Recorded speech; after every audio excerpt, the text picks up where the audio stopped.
Шымкентте ең үлкен инновациялық университет салынады. Түрлі салалы Қазақ инновация университеті үшінші мегаполистегі Бозарық шағын ауданы аумағынан бой көтереді. Жаңа университет қалашығына бүгінде 150 гектар жер бөлініп, сәулеттік құрылыс жобасы бекітілген.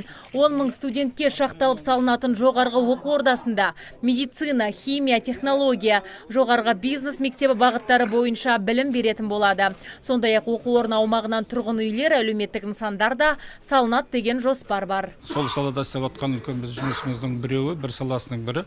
Мына Қазақ инновациялық университеті, соны іске асырып жатырмыз. Ал енді дәл қазір осы таңда оның істеліп жатқан жұмыстарынан бірінші медициналық сала болатын болса, ал осы жақында ғана оңтүстік Қазақстандағы фармацевтикалық академиясын біз соны приватизациядан алып, өткізіп, қазір енді дәл қазір ол фармацевтика емес, оның медицина саласы бойынша, оның келешектегі үлкен мамандар дайындау саласын соны қолға алып жатырмыз. Сондай-ақ Шымкентте алдағы уақытта ең үлкен имандылық үйі де бой тіктейді. Онда 8 мың адам бір мезетте Аллаға мінәжат ете алады.